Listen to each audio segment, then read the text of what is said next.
Dá para ouvir? Tô de ponta cabeça, Camila. É você que tá para mim. Ah, Agora tá certo. tá bom. Deixa eu ver, fica bom assim? Não, fica melhor assim. Tá bom assim. Tá bom. Tudo bom? Tudo certo com você? Tudo bem, graças a Deus.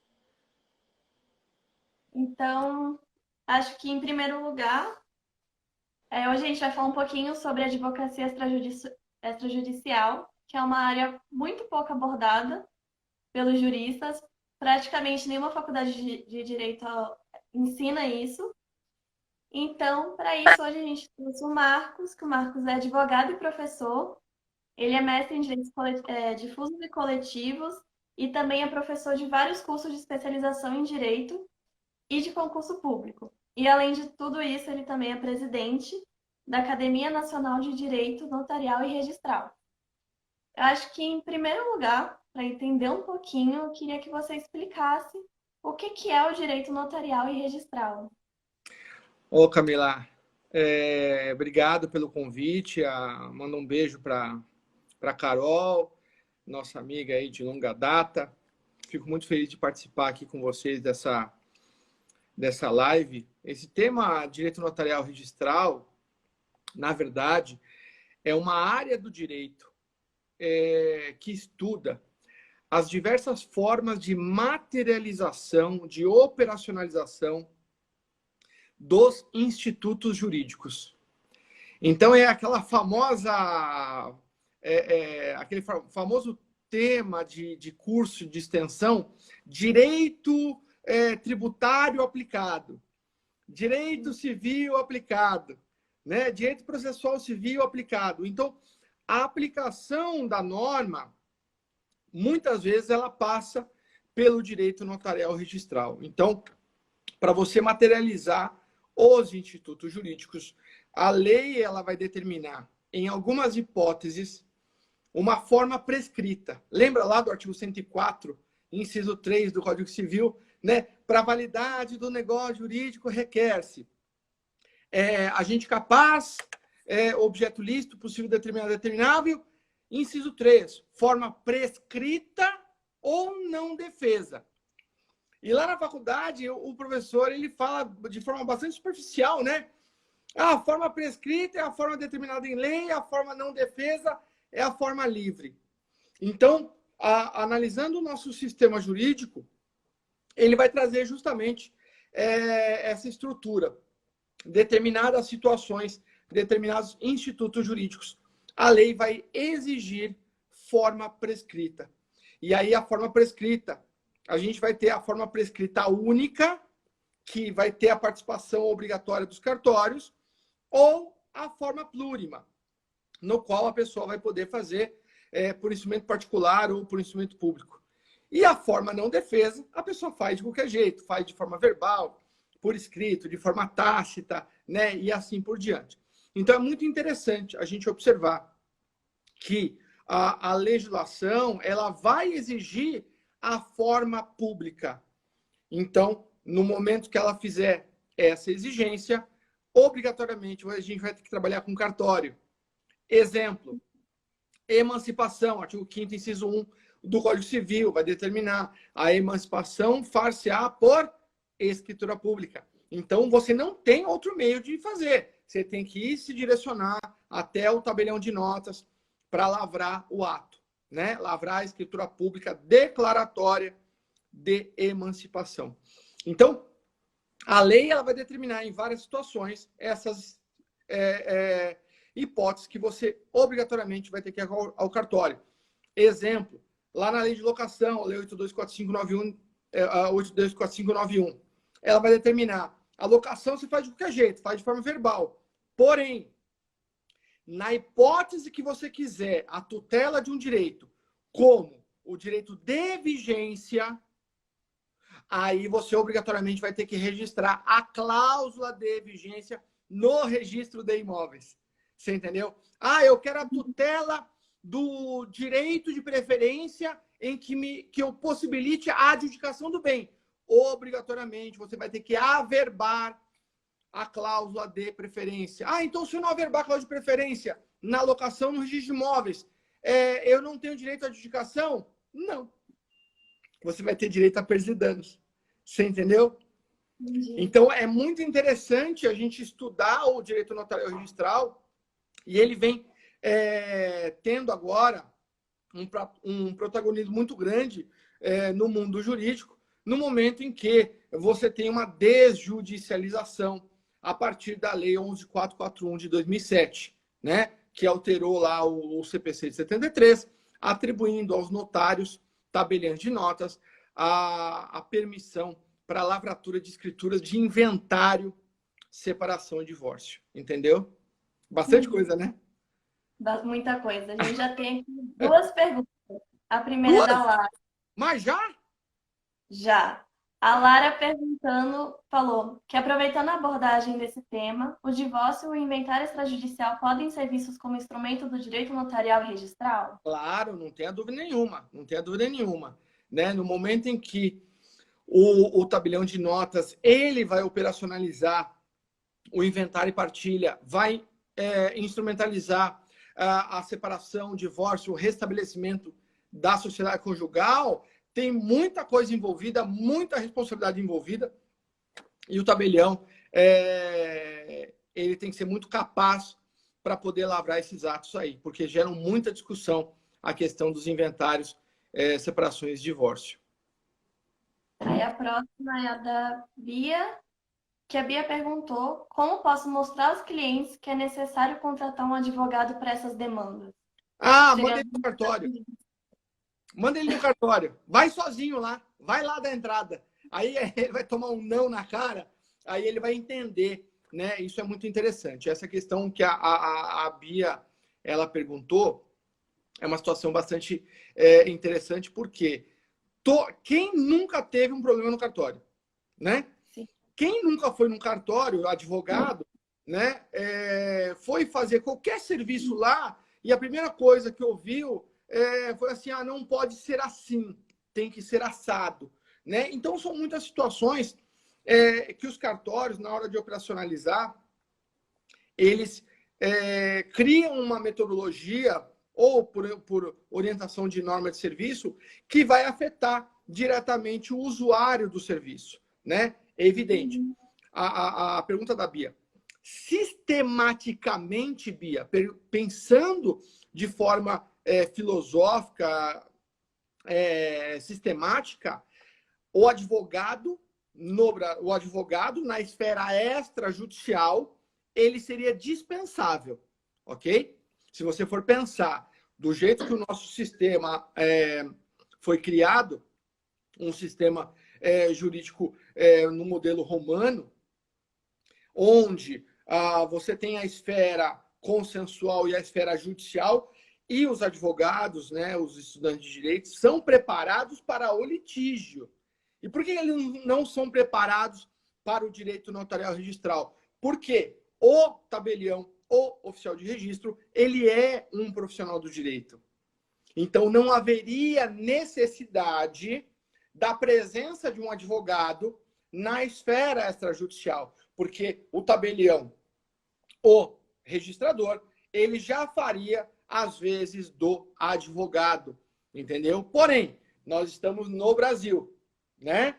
Então, no Brasil, nada é do jeito que deveria ser. Então, no extrajudicial, a gente acaba vendo que essa desjudicialização aumentou a atribuição, aumentou a responsabilidade, as demandas vindo para o extrajudicial, a análise jurídica feita por prepostos nem sempre é a melhor análise, né? Então, a presença do advogado na assessoria do seu cliente, realmente, ela é muito importante. Vou dar um exemplo. Recentemente, eu tive um caso de um colega, né, advogado, que ele veio me consultar sobre a possibilidade de registro de um instrumento no registro de imóveis. E aí eu falei para ele, é possível registrar, vá lá e dê entrada no oficial de registro, com base na lei de incorporação, por exemplo. Ele bateu lá com o requerimento, que eu fiz, o modelo do requerimento, informando a lei que deveria ser aplicado, o oficial de registro falou, não registro. Né? Então, assim, é uma lei criada em 64 para tutelar o consumidor, e quando você vai no cartório para buscar essa tutela, foi negado. Então, o que eu falei para esse colega? Eu falei, olha, agora não tem jeito. Agora a gente vai ter que discutir perante a corregedoria a prática desse ato. E, evidentemente, eventual dano causado à consumidora na compra do imóvel, né? E aí é uma questão de responsabilidade civil, ato ilícito, artigo 186 do Código Civil, né? Na ação ou omissão que prejudicar, que causar dano, responsabilidade. Então, no momento que eu faço um requerimento ao oficial de registro, ele nega a lavratura do ato, nega o assentamento do ato e ele prejudica o usuário do serviço, responsabilidade civil por omissão. Você entendeu? Até porque essa tutela está prevista em lei, né? Então, assim, obrigatório. O problema é que a lei de incorporação é tão complexa, né? Que às vezes as pessoas se perdem. Então, assim, na via extrajudicial tem muito campo para se trabalhar. Aí agora a próxima pergunta é da Gabi, que ela perguntou como seria uma boa forma de se capacitar para atuar nessa área. Gabi, para você se capacitar nessa área, primeiro, eu acho que só a vivência é que você se capacita para alguma coisa, né? Então não adianta assim, eu quero ser um jogador de vôlei. Mas se você não entrar na quadra e não jogar, você nunca vai ser jogador de vôlei. Eu quero atuar na área extrajudicial. Então, para você, primeiro passo, eu te convido a participar da Dinotari, né? Lá com a gente, lá na Academia Nacional de Direito Notarial Registral. Por quê? Porque lá você vai ver muitos temas de direito notarial registral, vai começar a estudar sobre esses temas, e os temas de direito notarial registral acontecem na vida do advogado naturalmente. Então, mas eu sou uma advogada trabalhista, como a Carol, né? A Carol é na esfera trabalhista. Uma hora ou outra vai cair no registro. Por quê? Porque ela vai executar um credor. Ela tem que saber que lá no registro de imóvel tem uma central de registro de imóveis para fazer pesquisa. Existe lá a possibilidade de decretar uma indisponibilidade de bens pelo provimento 39 de 2014 do CNJ. Então, assim, é direito notarial dentro do direito trabalhista, né? Então, assim, é muito importante você saber isso, porque o reclamado que vai ser demandado, o cara tá se desfazendo dos bens, né? Então, você precisa se acautelar. Excelência, olha, eu já determine uma disponibilidade patrimonial. Para quê? Para que ele não aliene os bens e prejudique futuramente a execução. Então, sim, a direito notarial registral é lindo, é lindo. Eu não tenho outra palavra para Agora a falar. próxima pergunta é da Carol, inclusive. Ela perguntou como você vê o futuro dos cartórios ante o crescimento do smart contract. Eu imagino o que seria o smart contract que ela está falando, que seria os contratos eletrônicos. É isso? Contract? É isso? Ou não? O que é contract? É que a Carol é internacional, né? Eu não sou internacional. Eu sou brasileiro. Mas eu imagino que ela deve estar falando dos contratos eletrônicos, né? Imagino eu, smart contract, contrato, deve ser isso. Vamos pensar, né? Essa questão Ela eletrônica, por acabou de exemplo. confirmar que é isso aí mesmo. É isso mesmo? Ela acabou de falar. É isso mesmo. Isso mesmo? Então, essa questão dos contratos eletrônicos, a gente começa a perceber o seguinte, que a servenia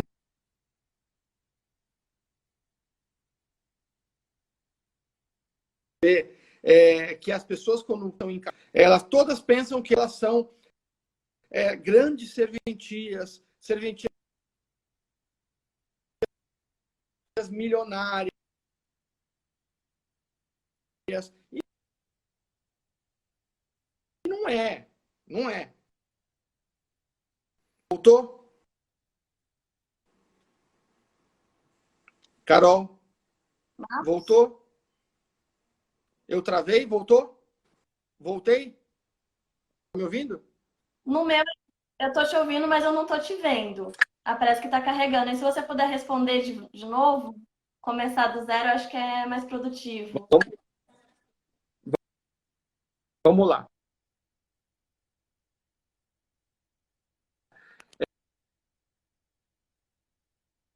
Essa análise desses contratos hoje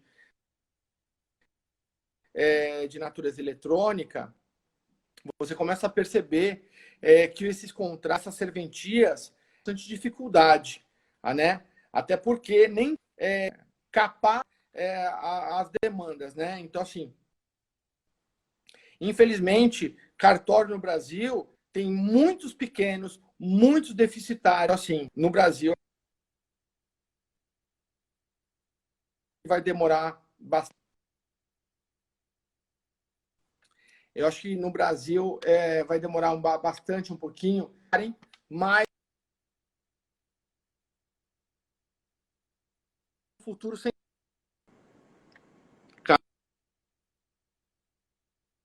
Camila?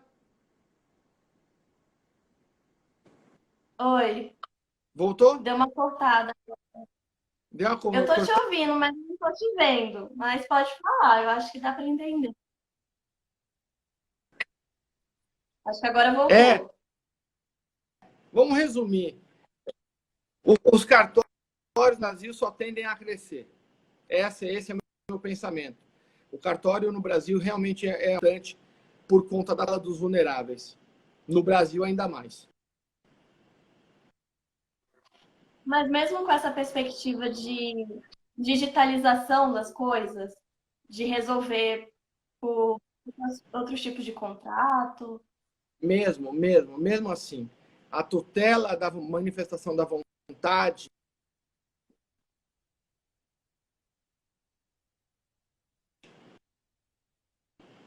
até na esfera digital,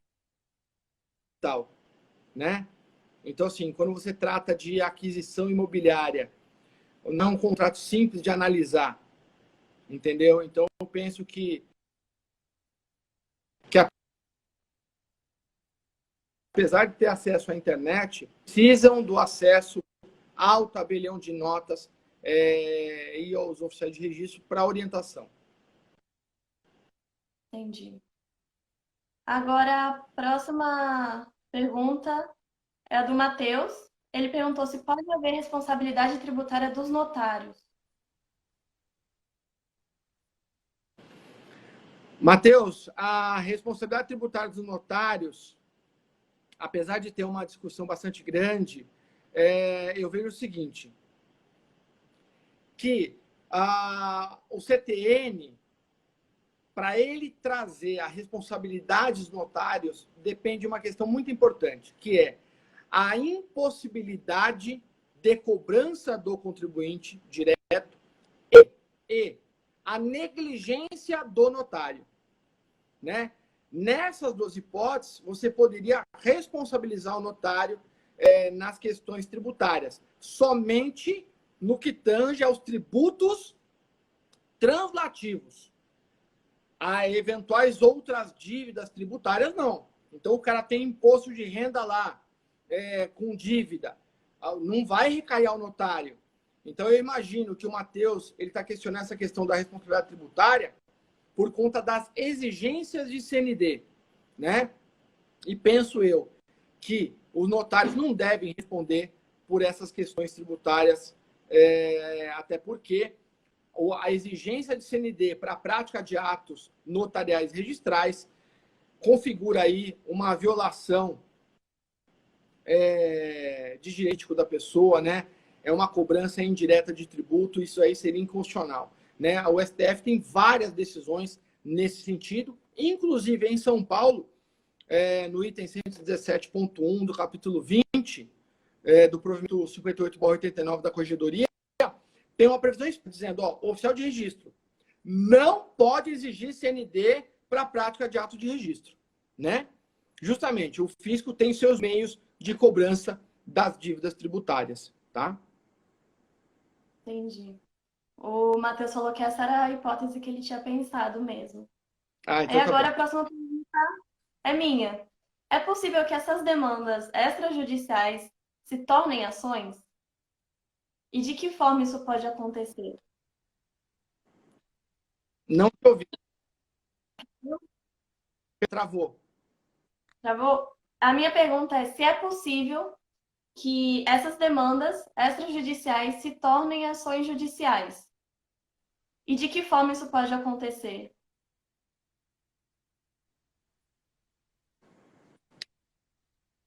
Então, quando o cartório erra, quando. Você está me ouvindo, Camila? Tô. Não tô te vendo, mas tô te ouvindo. O problema da demanda judicial. Então, assim, tá, Tô. tá. Então tá bom. É o seguinte: na via extrajudicial, qual é o objetivo dos cartórios? É promover a manutenção da paz social. Significa dizer o seguinte: se o cartório prestar o serviço corretamente, ele vai evitar litígio. Se ele errar, ele vai criar litígio. Entendeu? Então, assim, quando o cartório age bem, você vai perceber que não vai ter litígio. Agora, quando o cartório se omite na prática dos atos, aí sim gera demanda judicial. Então, é muito importante. Por isso que os cartórios, eles vêm esses concursos públicos vêm melhorando a prestação desse serviço.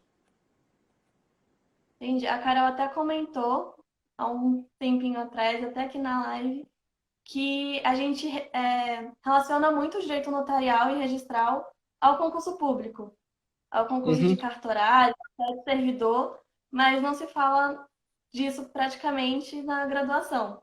Eu, pelo Não. menos, nunca ouvi falar. Não, não fala, Camila, por um motivo muito lógico.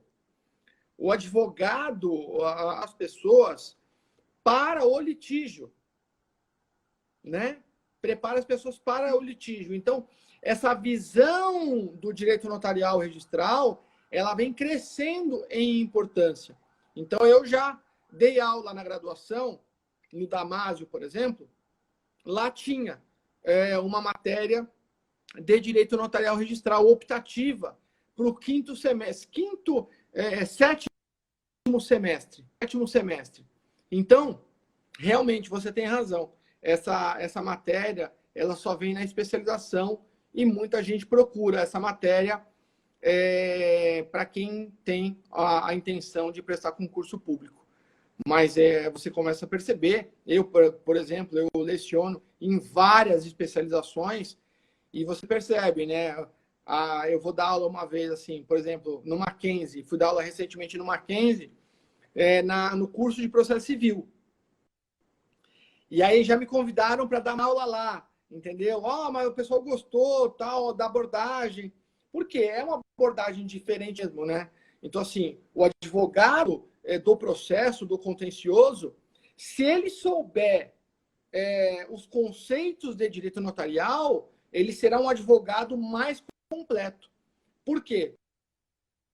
Porque lá no processo, antevendo, né, que vão cair lá no registro de imóveis, entendeu? Então, é muito comum você perceber devoluções de formais de partilha, porque o sujeito não cumpriu as regras de registro público. Então, você está lá, 10 anos de processo, termina o processo, agora são mais 10 anos para tentar registrar, né? Então, isso é muito interessante, esse conhecimento. Aqui a gente tem uma outra pergunta do Matheus, que ele perguntou: no caso de um processo envolvendo ata notarial, seria processo de conhecimento ou a ata notarial poderia ser um título executivo, passando assim para ação de execução? Não.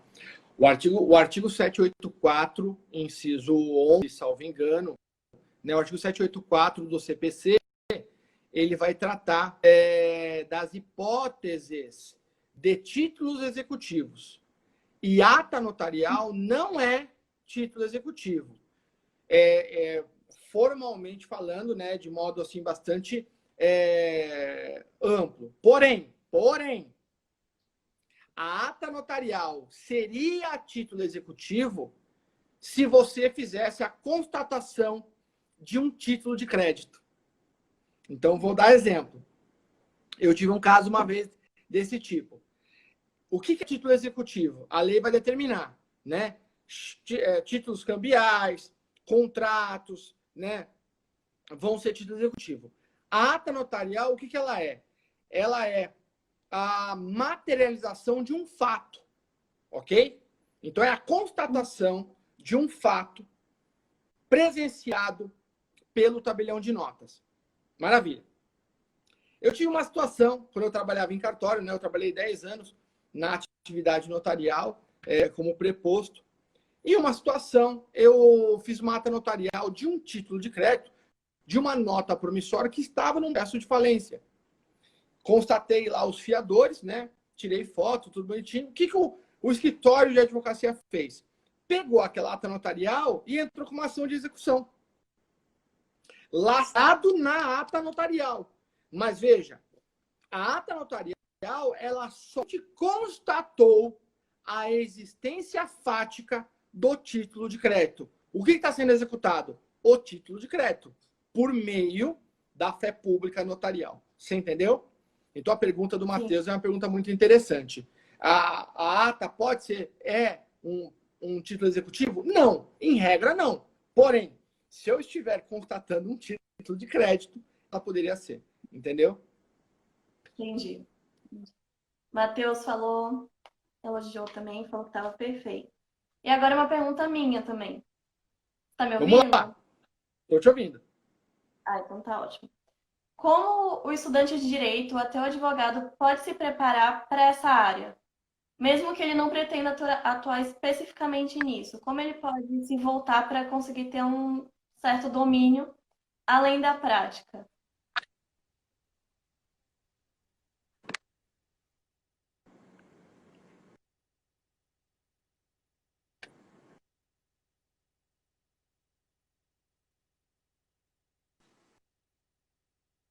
Camila, Eu não tô travou te a conta, eu não ouvindo. te ouvi. Ah, tá. Como estudante de direito ou até o advogado, ele pode se preparar. Camila, eu não ouvi a Tá pergunta. me ouvindo agora? Tá? Como estudante de direito, o advogado ele pode se preparar para atuar nessa área, nem que seja a única área de atuação dele, além da prática de atuar nisso. Bom, primeiro, interessante, né? Essa área, a gente não vai ter tanta obra para poder estudar, né? Então, assim, não tem jeito. Recomendo que comece por livros, tem coleções da Saraiva, do nosso amigo Cano Cacetari. Tem meu livro que eu lancei ano passado, Direito Notarial Registral à luz do Código de Defesa do Consumidor, pela editorial Lepanto. Então, essas obras vão ajudar o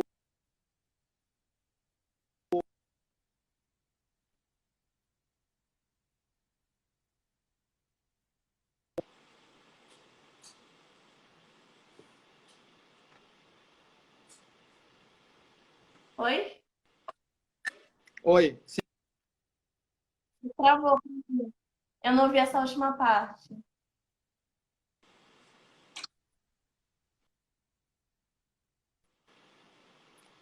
tá me ouvindo agora?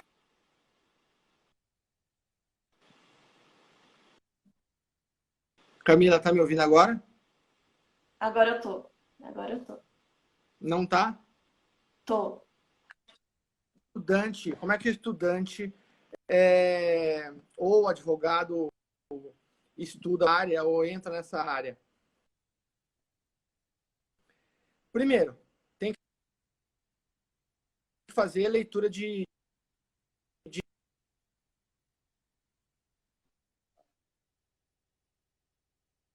livro sobre direito notarial, tem algumas coleções da Saraiva, tem meu livro. Tá difícil a conexão? Tá, hoje tá.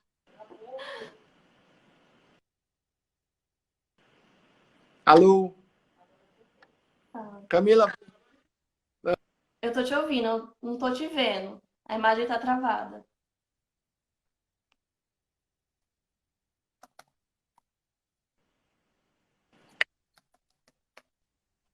tá me ouvindo? A pergunta foi como advogado ou estudante. Oi? A pergunta foi como é que o advogado ou estudante de direito se prepara para essa área, né? Sim. Sim, foi isso mesmo. Então, e aí ele começa estudando pelos livros que a gente tem hoje no mercado, uma coleção da Saraiva. Na Saraiva tem coleção de direito notarial registral, e tem o meu livro que eu lancei ano passado, Direito Notarial Registral à Luz do Código de Defesa do Consumidor. E lá eu faço análise sistemática de toda a atividade notarial registral, né? Trazendo questões bastante relevantes sobre a prática do dia a dia notarial registral, né? Discutindo conceitos sobre direito notarial registral aplicado no dia a dia do advogado. Então, assim, por exemplo, eu discuto no meu livro a facultatividade da ata notarial para uso capião extrajudicial, né? Então, esse é um tema que gera um debate bastante grande, porque todo para fim de uso capião extrajudicial é obrigatório, que vai falar que não é, né? Então, isso está no meu livro,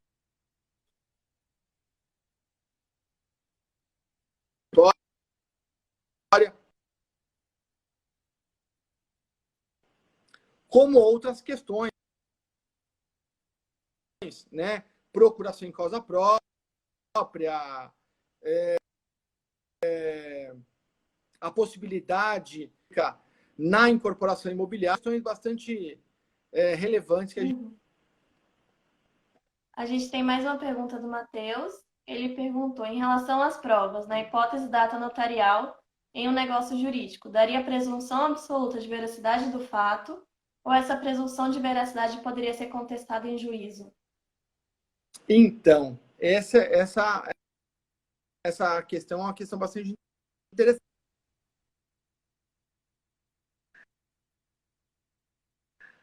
A, a fé pública registral, a fé pública notarial registral, a presunção de veracidade absoluta. Porém, a gente tem que lembrar, a ata notarial ela é vista pela perspectiva do tabelião. Então, vamos dar um exemplo. Eu vou fazer uma ata de um imóvel que tem um monte. Aí, o tabelião ele vai lá, constata um monte de rachadura. Mas pode vir um outro tabelião e falar, não, mas isso aqui não é rachadura. Isso aqui é fissura.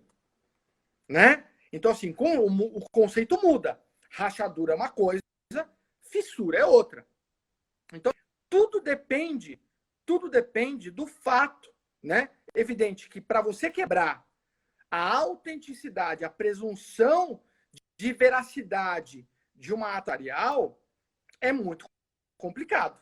É muito complicado. Vai gerar uma complicação bastante grande. E os juízes, né, o Poder Judiciário, dá um valor muito grande para a prova, tá?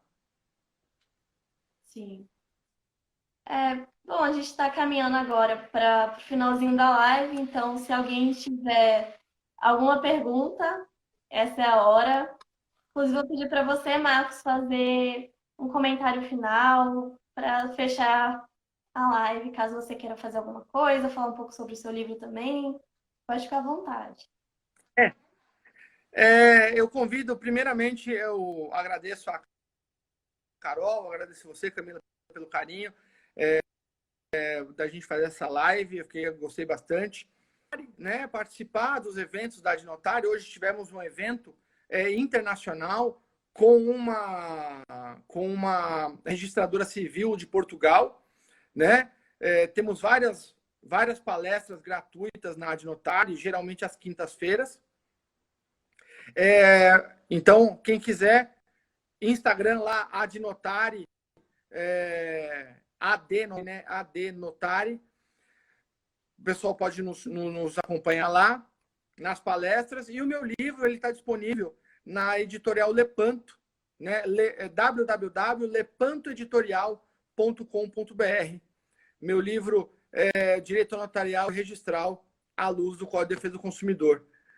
Só isso. Mandar um grande abraço para todo mundo. Eu vi que o Fábio Ranada entrou aí, meu grande amigo. Fábio Ranada, parente de longe. Primo do meu primo, uma coisa linda, né? Parente de longe. E um grande beijo aí, Fabinho, para você, para Carol também, todo mundo aí que entrou, tá bom?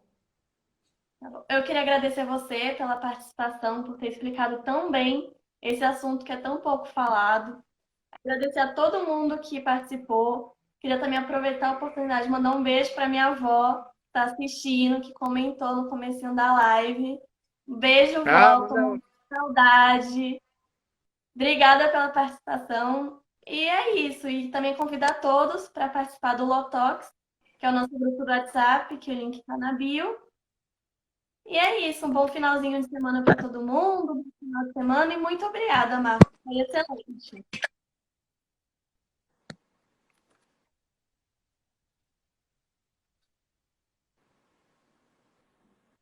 Travou um pouquinho. Mas é isso, então. Vou encerrar. Travou. Um beijo, um abraço e boa noite a todos. Obrigado. Até. Até. Até. Até. Até.